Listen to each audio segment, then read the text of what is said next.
Assalamualaikum warahmatullahi wabarakatuh. Salam sejahtera bagi kita semua. Om Swastiastu, Namo Buddhaya, salam kebajikan dan salam kerukunan. Selamat datang di podcast Kerukunan FKUB Sulsel Menyapa, sebuah ruang dialog untuk memperkuat semangat persaudaraan, toleransi, dan kerukunan umat beragama di Sulawesi Selatan.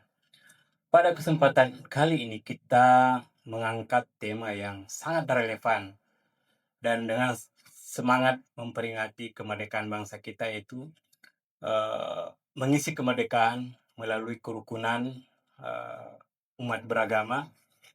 Dan telah hadir bersama kita narasumber yang luar biasa, Bapak Dr. Insinyur Yongris MM. Selamat datang, Ya, Pak. terima kasih. Apa kabar? Senang sekali bisa ketemu hari ini. Kembali bertemu lagi. Ya.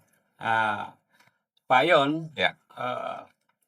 kita ingin mengetahui lebih jauh Ya. tentang nilai-nilai dalam ajaran agama Buddha mengenai kemerdekaan itu.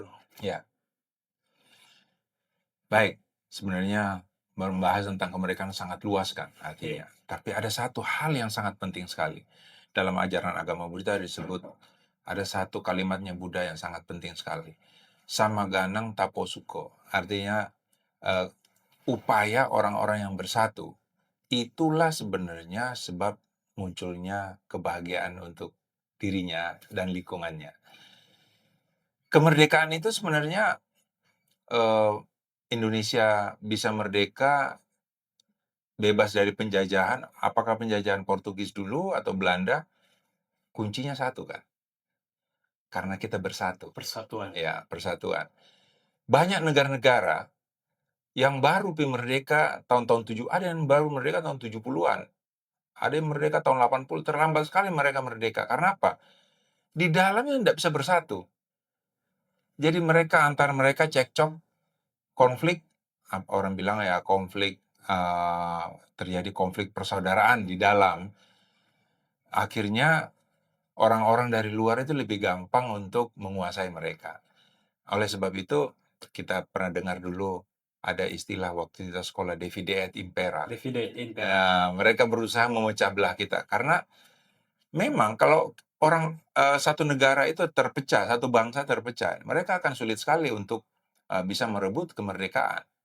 Oleh sebab itu sebenarnya rahasia dari kemerdekaan kita yang lalu itu adalah Nusantara saat itu bisa punya punya persatuan yang kuat kan. Mulai dari ujung Sumatera sampai ke Papua itu semuanya bisa kompak bersatu untuk melawan penjajah. Artinya persatuan. Cuma pada saat itu mereka agak lebih mudah karena mereka merasa senasib kan. Sama-sama tertindas oleh musuh yang sama, yaitu Belanda, sehingga mereka akhirnya bisa bersatu dengan dalam perasaan nasib yang sama, senasib. Akhirnya mereka punya kekuatan yang sangat besar dalam persatuan itu dan mengalahkan penjajahan. Nah, jadi kalau kita lihat penjajahan itu kuncinya, tapi mereka bisa persatuan itu kuncinya untuk melawan penjajahan. Tetapi persatuan itu kenapa bisa muncul? Yeah. Pertama karena senasib kan. Senasib. Yang kedua mereka bisa saling menerima. Yeah. Bayangkan kita ini begitu banyak etnis. Ada 370-an katanya etnis. 370 budaya, 370 bahasa. Nah, kita ini bisa bersatu, bisa kompak. Karena apa? Karena kita bisa saling menerima kan. Orang Aceh, orang Kalimantan, orang Sulawesi, orang Jawa, Papua ini bisa saling menerima perbedaan budaya masing-masing, rukun, sampai akhirnya mereka bisa bersatu. Jadi, kalau ada hal yang paling kita syukuri dalam kemerdekaan kita, yang kita harus syukuri itu adalah kerukunan kita. Karena kita bisa saling menghargai, sehingga bisa rukun. Karena kita rukun, kita bisa bersatu. Karena kita bersatu, kita punya kekuatan untuk merebut kemerdekaan. Justru itu Pak Yon, Ya. jika dipikir secara logika ya, bangsa kita ini kan mulai dari Sabang sampai Merauke itu begitu banyak suku bangsa. Dan terpecah-pecah lagi pulaunya. Ya, Begitu secara sulitnya. Kalau teritori dipikir terpisah oleh laut, iya tapi iya, kok bisa bersatu. bersatu? Nah, kalau kita pikir-pikir, dulu tuh belum ada teknologi komunikasi. Ya, benar. Kalau kita saat ini bersatu karena punya, handphone yang, Hmm. alat komunikasi lah yang bisa, bisa menghubungkan Menghubung. kita gampang sekali. Ini dulu nggak ada loh, gitu. Tapi kita bisa bersatu. Karena apa? Yang paling menguatkan kita adalah perasaan senasib. Ya, Jadi memang ada satu kesamaan nilai sebenarnya, itu yang membuat kita menjadi kuat. Kita bisa bersatu. Oleh sebab itu kalau saya lihat ya, setelah kita merdeka bebas dari penjajahan, kita harus membangun satu kesamaan nilai. ya, Oleh sebab itu sebenarnya Bung Karno itu melahirkan Pancasila kan. Pancasila itu menjadi eee, value bersama. Jadi nilai-nilai kebersamaan kita yang mengikat kita, membuat kita menjadi, punya misi yang sama, visi yang sama. Jadi memang punya satu, punya rasa senasib. Salah satu sebenarnya rasa senasib yang bisa kita bangun, sebenarnya itu adalah gimana dulu kan kita diancam oleh penjajah. ya, Sekarang ini kita terancam sama kerusakan lingkungan kan sebenarnya.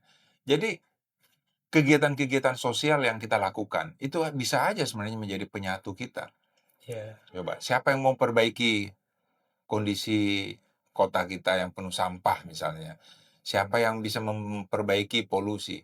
Kalau kita menyadari semuanya ancaman semua, Jadi ancaman. meskipun ada begitu banyak perbedaan, tetapi ada satu value yang Value bisa yang jadi mengumpulkan value kita. bersama ya. Kalau dulu kan value bersama kita karena kita merasa senasib ditindas oleh Belanda kan, oleh Ya, penjajah.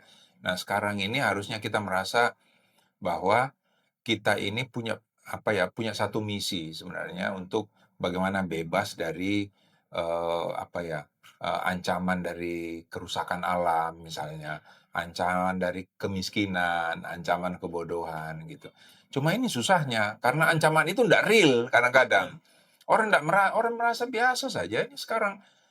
Padahal dia nggak tahu ini bahwa ini sebenarnya kita bumi kita udah semakin panas, ya, mengancam sebenarnya benar. hidup kita. Cuma orang nggak merasa seperti itu, Ya, jadi gitu. perlu kita ini di FKUB perlu menyadarkan kembali itu bahwa ada hal-hal yang di Hmm, luar dari penjajahan secara fisik itu fisik, ya, sebenarnya ada ya. faktor-faktor yang Nah, bisa menyebabkan kita kembali terjajah. Tidak betul. oleh penjajah tetapi oleh Oleh lingkungan, lingkungan, ya. kerusakan lingkungan. Seandainya kita bisa menyadari bahaya lingkungan yang sudah ada ini, saya yakin kita akan kompak semua. Makanya coba kalau seperti di gempa NTT, Ya, itu kan yang kena di situ ya mau agama apa saja, walaupun ya mayoritas di sana Kristen atau Katolik. ya. Tetapi di situ ada juga umat lain kan yang kena dampaknya. Fasilitas-fasilitas publik, rumah sakit apa semua banyak yang rusak. Nah, yang begini-begini ini sebenarnya kan membuat Ya, rasa, ada dan melampaui semua iya, ikatan-ikatan iya, agama, suku betul. dan ras karena ada Heeh, rasa ini sekira iya, kita sama jadi sebenarnya yang membuat kita bersatu sebenarnya yang paling kuat itu cinta. cinta. Ya, cinta kepada sesama, cinta kepada bangsa. Jadi begitu NTT itu misalnya kena, bencana seperti itu, kan tergugah rasa cinta kita kepada mereka, sehingga kita semua ikut bersama-sama membantu, walau ada yang berdoa, ada yang membantu secara materi gitu. Dan di Nah, dalam agama Buddha saya kira sama dengan di ajaran agama yang ya lain, eee, ada kasih, kasih ada sayang, cinta kasih, ya. kepedulian. Dan kita cinta kasih itu harusnya kan tidak perlu lihat agamanya, tidak perlu lihat budayanya, kan dia manusia, Ya, gitu. ikatan kemanusiaan. Ikatan kemana? Coba kalau kita lihat Pak, ada terjadi kecelakaan di pinggir jalan. Kadang-kadang kan walaupun kita tidak tahu agamanya dia kan udah langsung tersentuh hati Tersentuh kita. tuh Kita segera ndak ke menolong sana ya. iya, kita ndak ke sana tanya dulu agamanya apa nih, Iya, baru kita betul. tolong. Kita begitu melihat dia kecelakaan langsung kita bantu, tanpa melihat. Seperti itulah sebenarnya. Jadi manusia ini sebenarnya sudah punya naluri cinta kasih yang besar. Jadi kebencian, apalagi, keangkuhan, kalau saya lihat sifat-sifat negatif itu umumnya sifat yang diajar, Oh, ya ya. bukan lahir Bukan dari naluri. dalam. Naluri kita sebenarnya kasih sayang Iya, sebenarnya. Cuma kita berusaha untuk, eee, apa ya, eee, belajar dari hal-hal yang kita suka padahal belum tentu baik. Ya, termasuk kebencian. Nah, kadang-kadang masalah identitas, masalah politik misalnya, kadang-kadang itu yang membuat kita ya banyak, apa ya, banyak terkontaminasilah cinta kita. Iya, Nah, beda politik aja akhirnya saling mencelakakan misalnya, beda meskipun dia identitas bersaudara. iya, masalah identitas. Karena agama ini sekarang sudah menjadi identitas. Jadi ini juga repotnya. Jadi bukan hanya masalah bangsa ya, masalah negara itu menjadi identitas, tapi agama juga menjadi identitas. Dan saya kira itu menjadi tanggung jawab kita, Ya, tokoh-tokoh agama ini untuk, memberikan pengajaran dan bimbingan kepada umat ya, bahwa, agama itu punya ajaran moral yang sama, ya. Dan memang kepedulian, cinta ya, kasih. dan agama itu hadir di muka bumi ini sebenarnya untuk kebaikan manusia kan. Tidak pernah agama itu hadir untuk apa yang membuat manusia hidup lebih menderita, saling membunuh, enggak. Agama itu membuat manusia itu hidupnya lebih bahagia, lebih sejahtera, panjang umur, lebih apa ya, lebih damai gitu. Ya, sejahtera. Pasti agama hadir untuk itu. Jadi Iya. kalau ada orang yang memanfaatkan agama tapi, untuk, membuat penderitaan baru bagi manusia, dia harus belajar kembali untuk apa agama itu ada, Iya. gitu. Terima kasih Ya, Pak Yon. asik. Saya kira ini perbincangan yang luar biasa, Bapak, Ibu-ibu, saudara sekalian. Kita sampai kepada penghujung podcast kita karena kita dibatasi oleh waktu.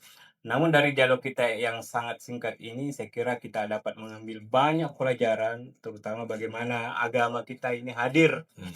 untuk melahirkan cinta kasih dan tentu saja berujung kepada kemerdekaan. Ya. Terima kasih Pak Yon. Terima kasih Pak Saiful.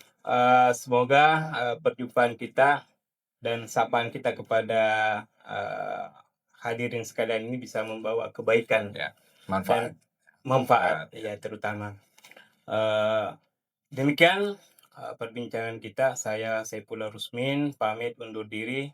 Mari terus kita jaga Sulawesi Selatan dan Indonesia sebagai rumah bersama yang damai, yang rukun dan penuh persaudaraan. Berbeda keyakinan, tetap bersaudara. Beragam dalam identitas, bersatu dalam Indonesia. Salam kerukunan. Rukun, rukun, rukun.